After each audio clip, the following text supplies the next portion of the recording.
Bismillahirrahmanirrahim. Assalamualaikum warahmatullahi wabarakatuh. Alhamdulillahi wa kafa.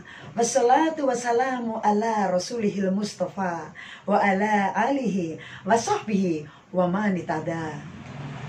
Dengan sejarah kita belajar hidup lebih baik, karena sejarah akan mengajarkan kita banyak hal. Ia akan memberikan kita banyak pelajaran berguna bagi masa depan kita. Bapak, Ibu, Saudara yang dirahmati Allah, mari kita berbincang tentang saudara muslim kita di Afrika Selatan. Dan topik kita kali ini adalah Syekh Yusuf dan Islam di Cape Town. Sejarah Islam di Cape Town, di sisi selatan Provinsi Western Cape, Afrika Selatan, sangat menarik untuk disimak. Tokoh penyebar Islam yang paling terkenal di Afrika Selatan adalah Syekh Yusuf.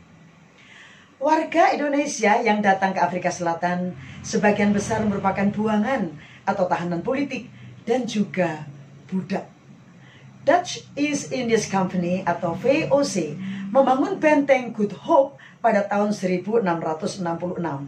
Benteng itu dibuat sebagai tempat transit antara Belanda dan Indonesia. Budak pertama yang dibawa ke Cape Town berasal dari Indonesia, yakni Abraham van Batavia pada tahun 1653. Sejak saat itu, banyak budak yang dibawa ke Cape Town dari Melayu, termasuk Indonesia, Sri Lanka, India, Mauritius, Madagaskar, dan daerah lain. Selama itu, budak dari Indonesia terbanyak kedua setelah India. Para budak itu berkembang biak dan menjadi dominan di Cape Town dan disebut Cape Malay.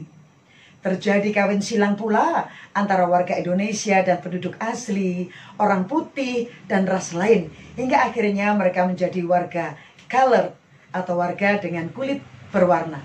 Bahkan sampai sekarang ada beberapa kata bahasa Indonesia yang masih dipakai warga colored.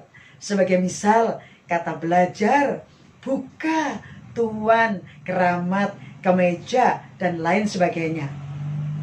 Banyak tahanan politik yang dibawa Belanda ke Cape Town, salah satunya adalah Syekh Yusuf.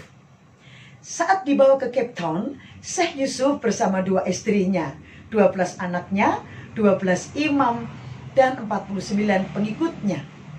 Syekh Yusuf dan pengikutnya merupakan penyebar agama Islam pertama di Afrika Selatan, terutama Cape Town.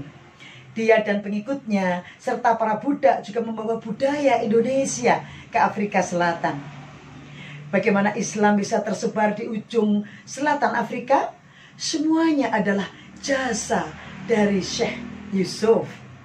Syekh Yusuf tiba di Afrika Selatan setelah mendapat hukuman pengasingan di Belanda. Dia berasal dari bangsawan Bugis, namun melawan aksi perlawanan melawan Belanda di Banten pada abad ke-17. Sekira 200 tokoh perlawanan dari Indonesia diasingkan oleh Belanda ke Afrika Selatan pada masa itu. Keturunan mereka dikenal dengan nama Cape Melayu Town. Beberapa anggota Melayu Cape Town bisa menjabat seperti duta besar Afrika Selatan untuk Amerika Serikat, yaitu Ibrahim Rasul.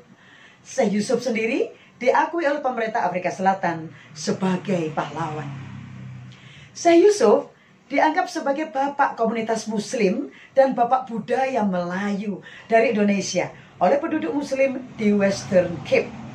Berkat Yusuf dan para pengikutnya, sebagian warga Afrika Selatan beralih menganut Islam. Jumlah masjid yang ada di semenanjung ini mencapai sekitar 125 masjid. Jumlah yang cukup signifikan bila melihat bahwa Afrika Selatan adalah bukan negara mayoritas Islam. Bekas area pengasingan Yusuf di Cape Town kemudian dikenal menjadi kota kecil bernama Makassar. Tak hanya itu, di kota ini pun terdapat nama-nama jalan bernuansa Melayu seperti Makassar Road, Keramat Road, atau Syekh Yusuf Road. Nama Syekh Yusuf Al-Makassari pun sangat membekas bagi warga Afrika Selatan. Hingga kini, beberapa kegiatan ritual dan tradisi keagamaan yang berasal dari tanah Melayu masih terus dipraktekkan, seperti ratib atau debus di Indonesia. Ritual ini berasal dari tanah Banten. Kemudian beberapa ritual dan praktek agama lainnya banyak menggunakan bahasa Indonesia sebagai bahasa penamaan ritual itu, seperti puasa, buka puasa, sembahyang, adzan, wudu, dan lain sebagainya. Kata-kata bahasa Indonesia lain yang masuk dalam kosakata lokal tetapi tidak ada kaitannya dengan ritual antara lain jamban, terima kasih, kuli, pisang, roti, dan lain sebagainya. Bapak, Ibu, Saudara yang dirahmati Allah, dalam catatan sejarah, Syekh Yusuf tumbuh dan besar di era kejayaan kerajaan Gowa di bawah kepemimpinan Sultan Alauddin. Saat dewasa, Syekh Yusuf harus menghadapi kenyataan bahwa kerajaan Gowa kalah perang melawan Belanda. Ia pun akhirnya ke Banten dan hidup di sana sekitar 20 tahun lamanya. Di Banten, Yusuf karena kedalaman ilmu agamanya, ia mendapatkan kehormatan tinggi. Sultan Ageng Tirtayasa mengangkatnya sebagai mufti besar. Dari situlah ia mendapat gelar Syekh Yusuf Al-Bantani. Tidak hanya Banten, Syekh Yusuf juga melakukan perjalanan ke Serambi Mekah dan berhaji ke Mekah, sekaligus menimba ilmu dari ulama-ulama besar Timur Tengah. Saat Sultan Ageng mengalami kekalahan melawan VOC pada tahun 1682,